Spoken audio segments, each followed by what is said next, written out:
This is Small Business Big World, our weekly podcast prepared by the team at Paper Trails. Owning and running a small business is hard. Each week, we'll dive into the challenges, headaches, trends, fun, and excitement of running a small business. After all, small businesses are the heartbeat of America, and our team is here to keep them beating.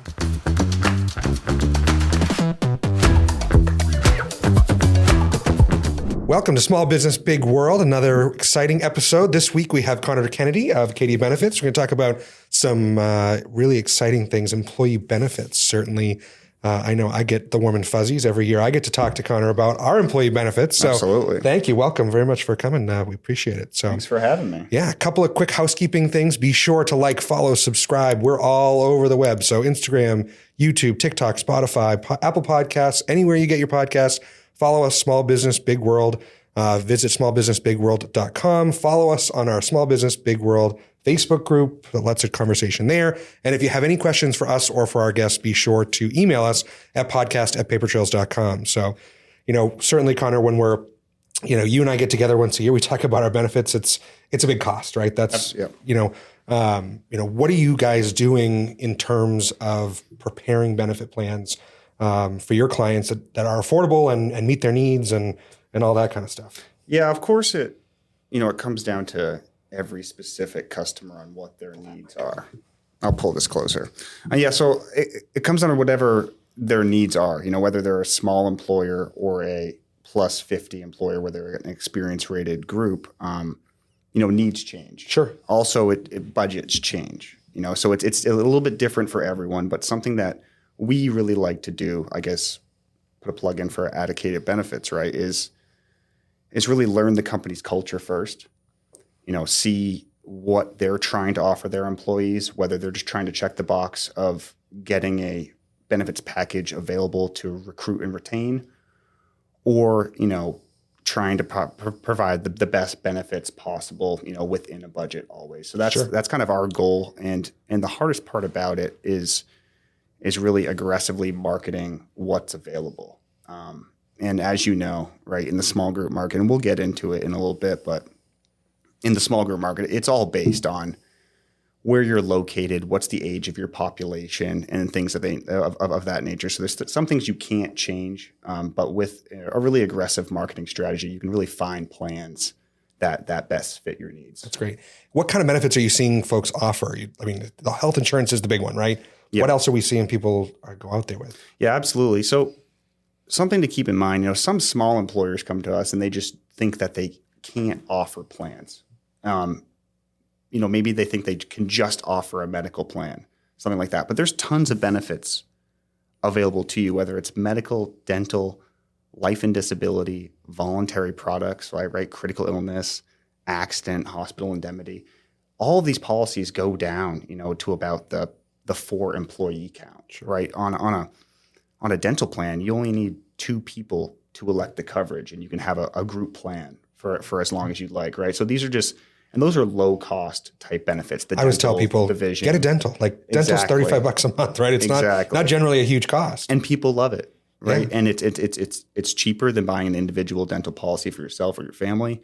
And on the employer side, right, you can contribute 50% of the premium, and really get that cost down. But kind of the elephant in the room is the medical plan. Always, it's the most expensive by far out of any of the policies available to employers, and that's where we spend most of our time. Yeah, that is the most expensive one, right? Certainly, I think when we looked at our stuff, it's $100,000 for just us for our benefit package, and that's majority health insurance. And I'm fortunate to have a very seasoned staff, but that also means that the age of my staff is a little older, which drives that cost up, right? That's one of the challenges.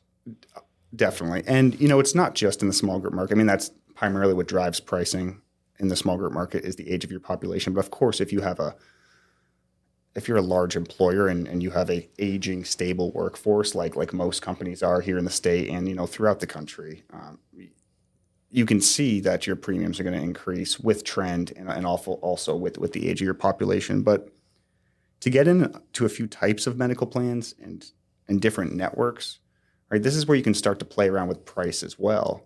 Whether you roll a PPO plan, right? You may know a PPO plan that's national coverage. You can go in and out of network benefits. You can go anywhere. You can live here in Maine, live in Florida, utilize the PPO plan in network. don't need a primary care physician. Or you can move to an HMO plan. You can offer them together as well. An HMO plan, a narrowed network, need to have a primary care physician. You have to stay in that network to receive benefits. And then there's kind of the split. We call it a POS plan. Kind of the best of both worlds is where you have national coverage. So you go in and out of network benefits, but you also need to have a primary care physician for referrals. So there's and that's tons the of alphabet options. soup, right? I mean, that's, we talk about the PPO, the HSA, the HMO, the HRA, all those kind of different add-ons, right? I mean, what are the, I know we see a lot of folks that do, have their health insurance plan, but then they're contributing to an HSA health savings account, right? What's that kind of look like usually? Does that help lower those premiums? Yes. Lots of acronyms, right? So we have HSA, HRA, FSA, I call a DCA, a dependent care account, right? So starting with an HSA, I think these are awesome. And it does require employee education, but a qualified high deductible health plan can be paired with a health savings account. And really what that means is that you have a high deductible health plan where all services go toward the deductible. So you have a $4,000 deductible plan. So you go to the doctor. You go to the doctor. You got to pay out of pocket, You go to the specialist. You go to the hospital. You go to the pharmacy. Whatever it is, you're paying up until you hit that deductible. Once you've hit that deductible, the coinsurance kicks in. And again, this is getting in the weeds, right? Every plan gets different, but the coinsurance is going to kick in once you hit that deductible. That's just the cost share between you and the insurance company. So on a high deductible health plan, that's the first time the plan starts sharing cost with you. It's when you've hit that deductible.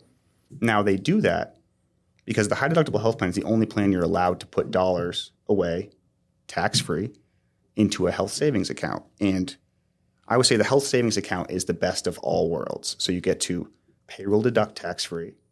Those dollars grow tax-free. They roll over every single year in your account tax-free.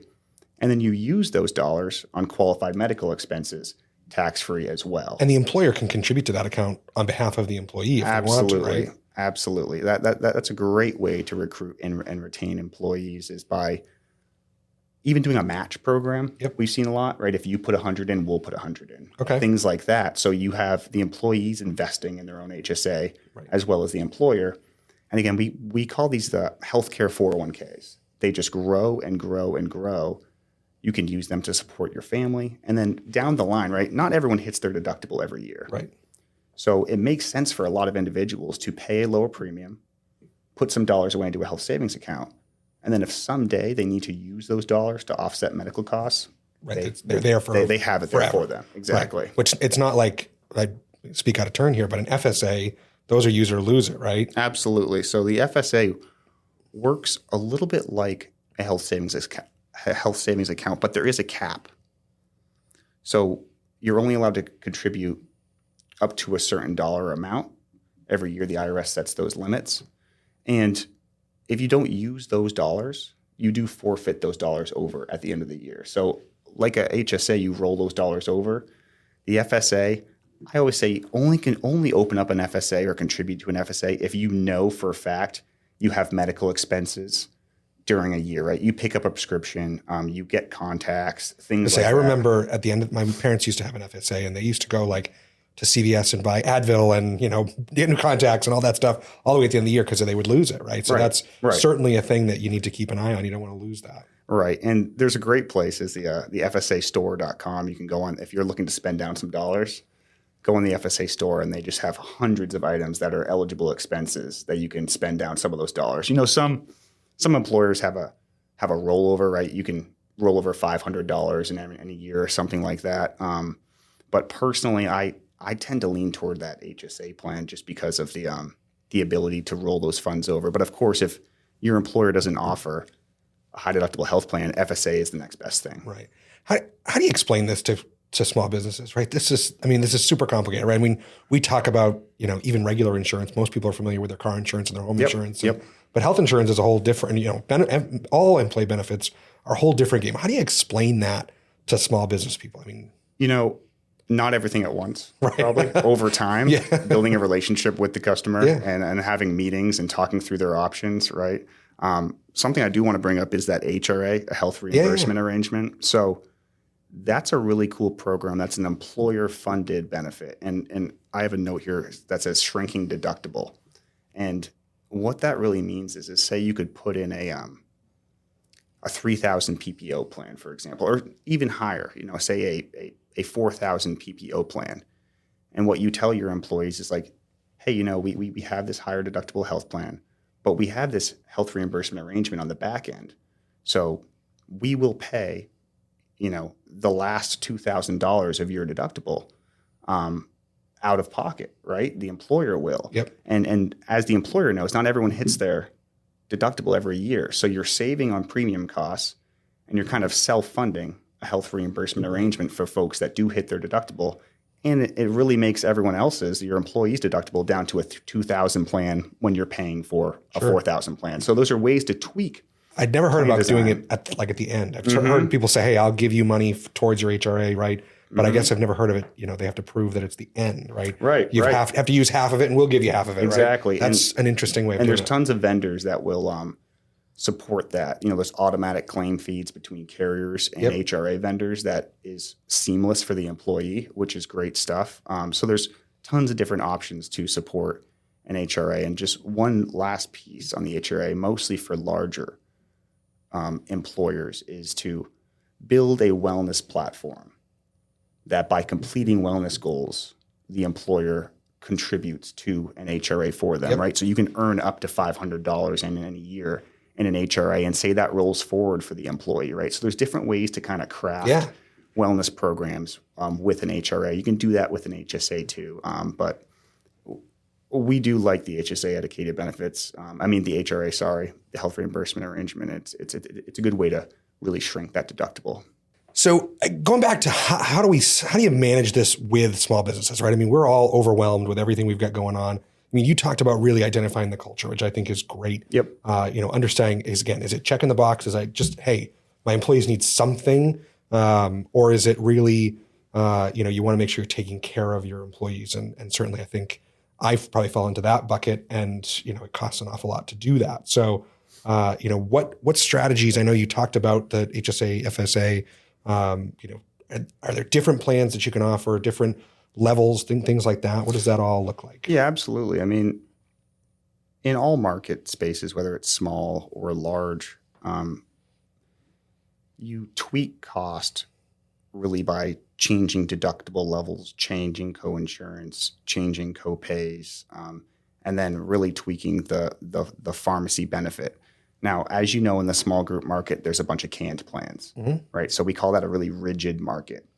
There's not a ton of strategy that can go into place there besides an aggressive marketing strategy.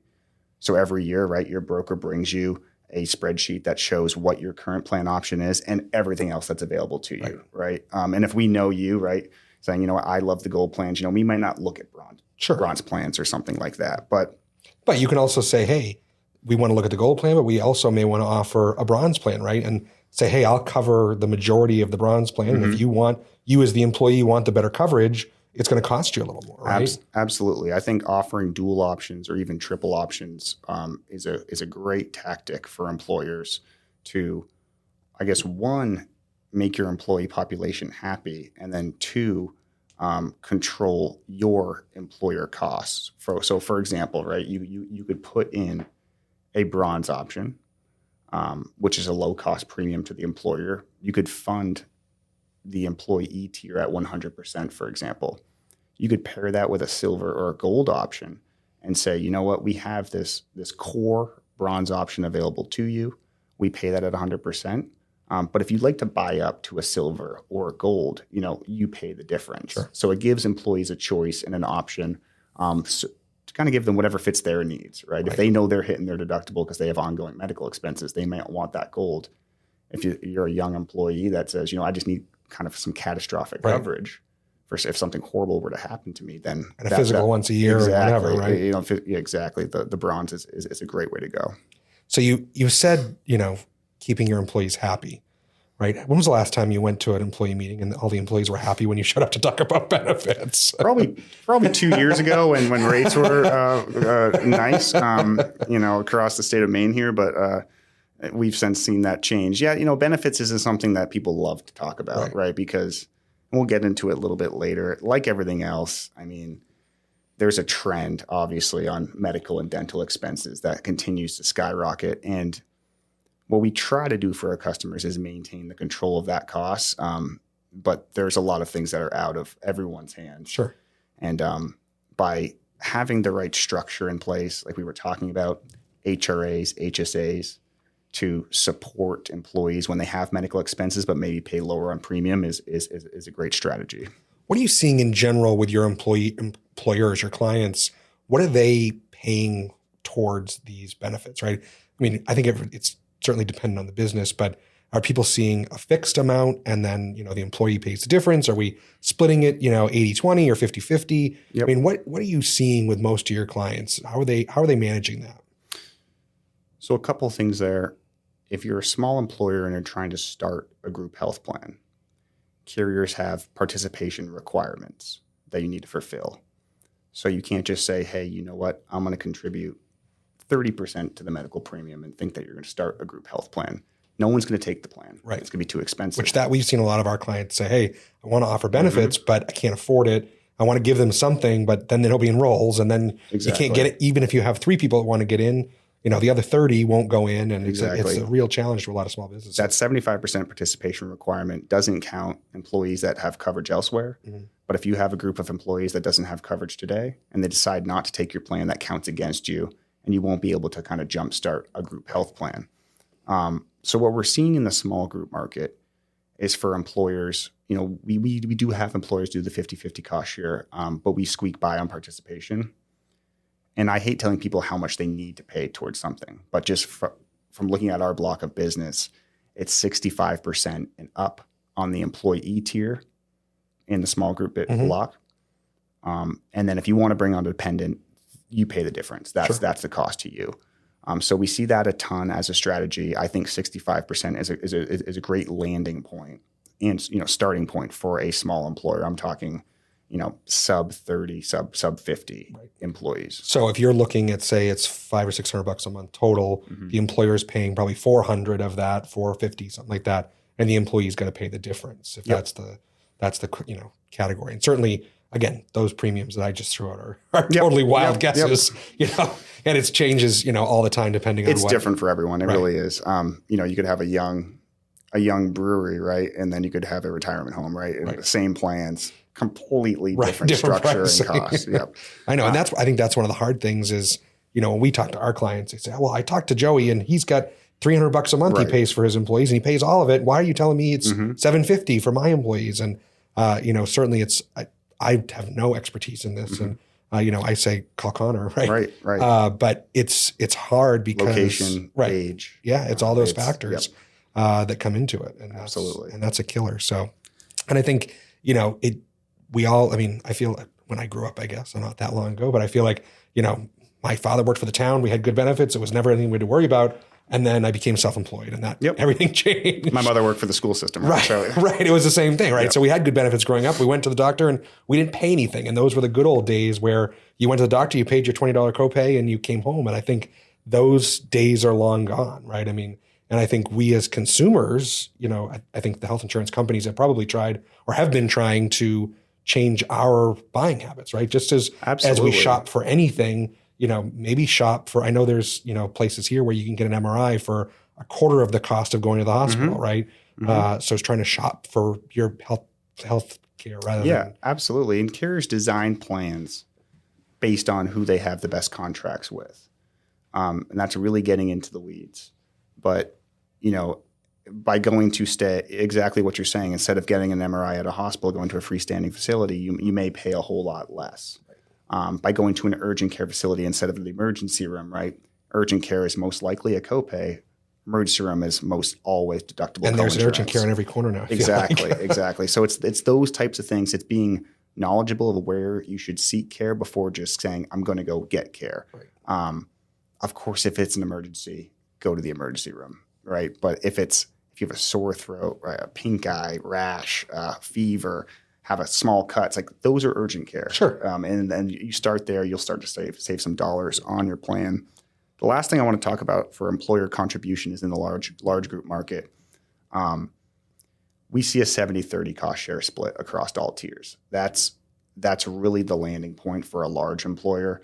And it only kind of goes up from there, maybe a little bit more to the employee tier, but there's more often than not, there is some sort of contribution, whether it's 50-50 to the employee spouse, employee child, family tier. Yeah, that's where the big dollars come in. Yep. I mean, absolutely. I know on our plan, that's, it's triple the cost to put everybody on there. So put the kids on there and everything. So, say we can't get into, health insurance right away. That's the, big elephant in the room. It's expensive. We're not ready. What kind of lower cost or, unique benefits are people doing? We talked about the dental. That's an expensive one. But is there anything else out there that people are doing? Yeah. So like you said, dental, vision, voluntary products. These really aren't going to break the bank for an employer. And we even see most employers, especially on the vision, right? You've seen those rates, pick up 100% of the cost of some of those policies. So dental, vision, we've seen some employers pick up 100% of the cost on a accident or a critical illness or a hospital indemnity plan. So that's it's kind of interesting to think about, right? Those policies are very, very low dollar. Most of those policies are less than an hour of work, right? They're exactly $10, $15 a month. They're probably less than what you're paying a monthly for one of your single employees. Right. They're less than lunch on the medical plan. Right. So those are plans that your employee is going to really value by working at your company to have. And again, they're not going to be anywhere close to the medical plan. We kind of call these low, no cost benefit solutions. And there's a few other items I'd like to talk about. Lifestyle benefits are interesting. There's a program called Compt, and it's basically kind of like an enhanced employee stipend program. So it's an app. You can give your employees, say, $500 a year. It's tax-free. They can use those dollars to go to use them on wellness or, to get their tires changed, coffee, food, whatever, right? But it's just kind of a little perk program that your employees appreciate. And again, these are low dollar items. Like we were just talking about, low, no cost insurance plans. Home and auto insurance is an interesting one, mostly for large employers. But if you can implement a group home and auto policy, again, it's no cost to the employer, but it's cheaper for the employee. Anything you buy in a group is cheaper. Sure. So that's kind of an interesting program. That's an interesting choice. So you're saying put everyone together and say, hey, we're going to pool all of our car insurance and we want 30 cars in the parking lot. Absolutely. We want to get coverage on, right? Absolutely. And then you have a P&C agent go out and group. That's an interesting Yep. So there's group home and auto. Emergency savings accounts is an interesting one. So it's basically a financial safety net so employees don't have to dip into their retirement. Just have a little emergency savings account built up for each employee that you bring on. So that's kind of a low, no cost option. And then no cost remote care. This is kind of interesting. There's a program called Ally Health, which employees can take voluntary. You can offer voluntary or employer paid. It's 100% remote care. So you can talk to a doctor, you can get a prescription, you can talk to a psychiatrist, all through your smartphone or on your computer. Super, super low dollars, and it's available. It's not a benefit; it's a service. So say if you have a large part-time population, like a restaurant or a resort, right? Something like that. You can roll out these types of virtual care programs. So it's a teledoc, doc in a box. Exactly. And it's an interesting model for sure. It's kind of, I'm always used to, hey, I've known my primary care physician. I have this rapport with them. So it's interesting to have those conversations kind of with somebody, gosh knows where, right? But it's interesting kind of model. It's different. Right? It's different. It's a different type of model. It doesn't replace your healthcare, but it's a way to offer some sort of benefit that's extremely low cost to the employer or no cost to the employer, and something that your employees will truly value. Yeah, that's really interesting. Those are good, inexpensive benefits, and they're in healthcare world, right? I mean, that's a health benefit, is having access to that kind of thing. It's not like you can do that any other way. I mean, And most of those folks that are uninsured are probably going to the ER, right? Which is costing them 100 times more than anything else, right? Yeah, that's what the virtual care platforms will say is the return on investment is that, I don't know if it's actually there, right? But they'll say, by pushing employees to using the virtual care apps, it will save on your overall experience. And again, I'm talking large customers, but I don't know if that's 100% true, but what I do value about those virtual care programs is that they're a service, not a benefit, and it can be offered to anyone.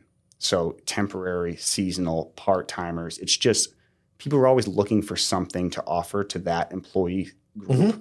And if you made it employer paid, it's really low dollars, and you can automatically enroll, and it's one flat rate, and you're, the seasonal employee, their entire family can utilize the app for about, I don't know, I think it was like $10 a week or something like that, right? So it's low dollars.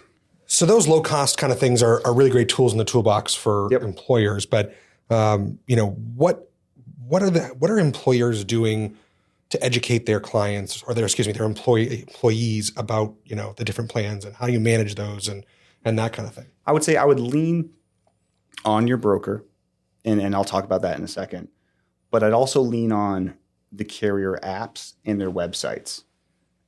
They've all invested tons of money into their websites, and they're all pretty slick at this point. Whether you need to find, like we were talking about before, virtual care, in-network providers.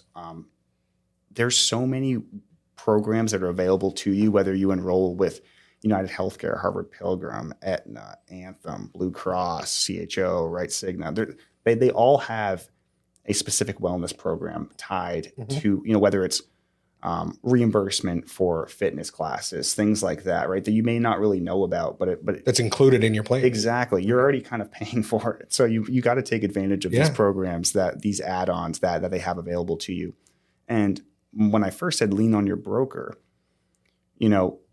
really they can do educational sessions for your employees, whether it's at open enrollment or sometime throughout the year. Say, hey, we'd love to build a slide deck that just talks about kind of the value adds of our programs, right? All that stuff's available to you. And, at Acadia Benefits, of course, we've done recordings for customers, new hires, hey, we have this new hire.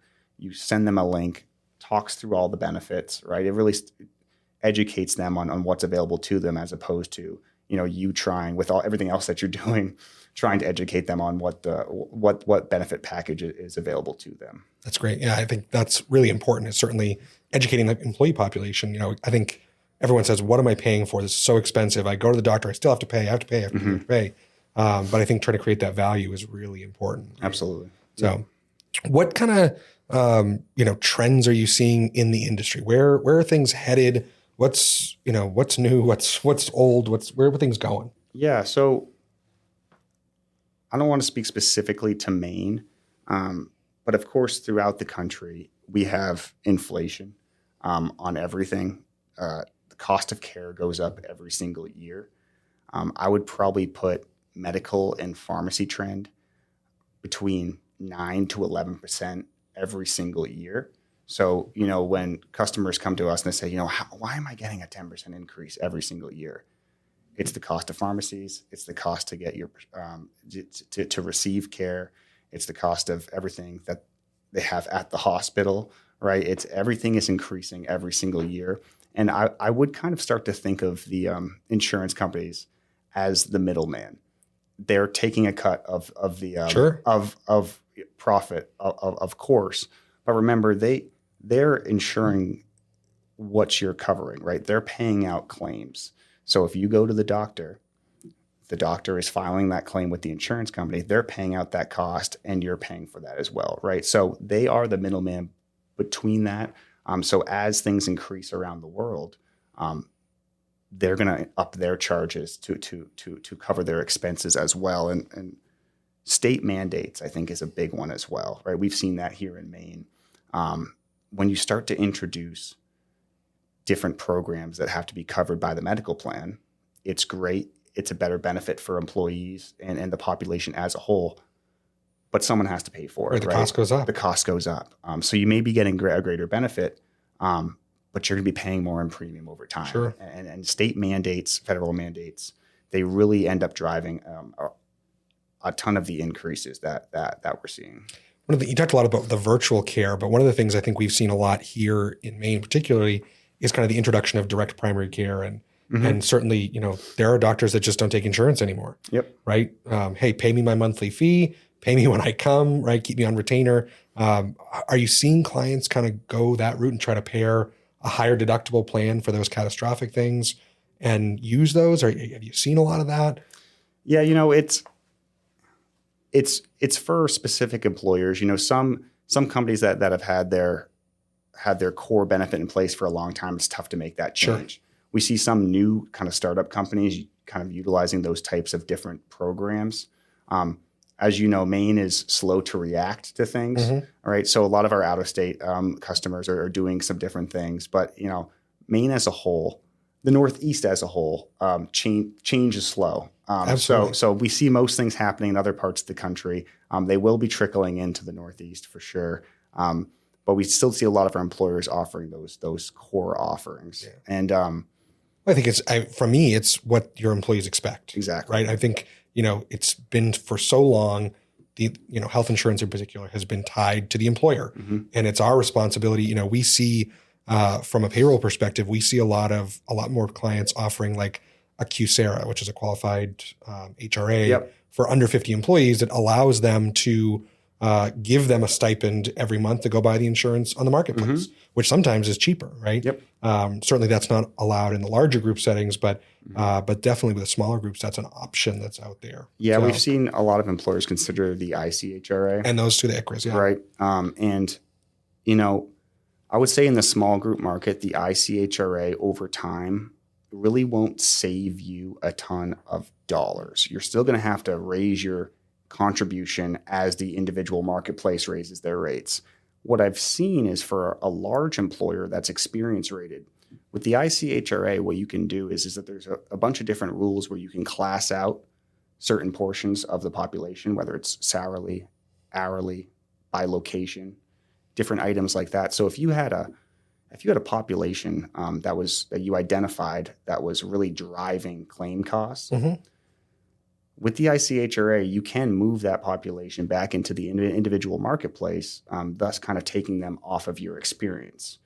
So we've seen large employers utilize that tactic to help lower claims costs. It's aggressive, right? But these are types of different tactics that you can use as a large employer to really lower your overall spend while still offering a great benefit for your employees, right? You still keep that employer contribution high for that ICHRA.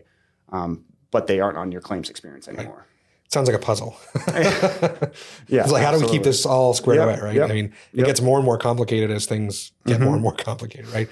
I think, one of the trends that we've talked about in all of our, most recent podcasts is it's just harder and harder to do business as a small business owner because things are getting more and more and more complicated where, we have to focus on everything. You have to focus on making the widget, and you have to focus on taking care of your people and everything that goes along with that. So it's definitely been a challenge, of course. But the last part about trends is really pharmacy costs. So pharmacy costs is exploding, and it's the trend is much greater than your medical spend. So what it costs for you to go visit your primary care physician really hasn't changed in 15, 20 years. It's gone up slightly, right? But it really hasn't changed a ton. Pharmacy costs have skyrocketed.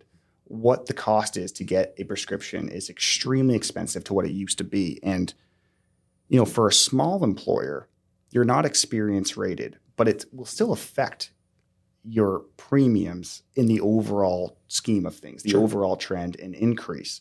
Again, we've talked about that small employers, you have canned plans available to you. It's rigid. And what you've probably seen the past couple of renewals is that every year the carrier tweaks your plan, right? And some of the major tweaks that you'll see is to that pharmacy benefit, right? The past couple of years, we've seen tiers 3 and 4 are subject to deductible now when they used to not be, right? Or they've added a deductible coinsurance with a script max of, say, $300 or $500.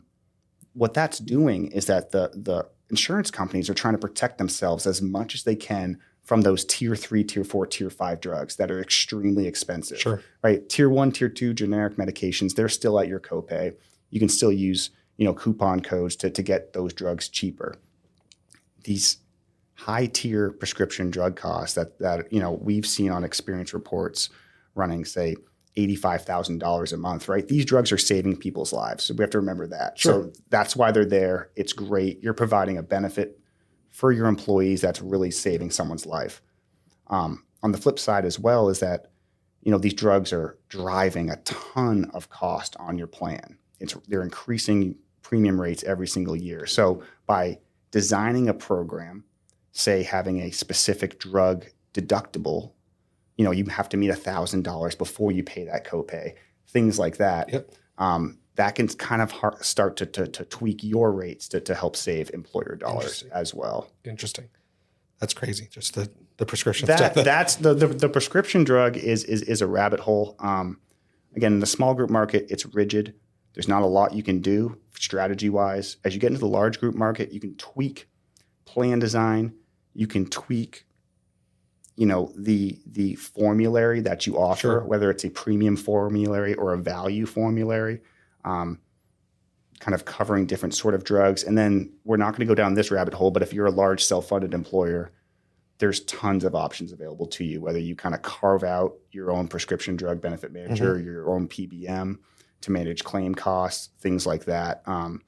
But again, primarily that you need someone to manage in-house, right? Absolutely. Those are way bigger than most of our clients and things we're thinking about. But yeah, no, I think there's a lot to this, and my brain's kind of spinning just thinking about all the different kind of ways to manage benefits for small businesses. I think, we didn't even talk about some of the other ones, disability plans and life and all those kind of things. There's so many options out there. And again, some of them are relatively low cost. Absolutely. Certainly we talked about, you and I talked a little bit about, the paid family medical leave stuff kind of sweeping the country.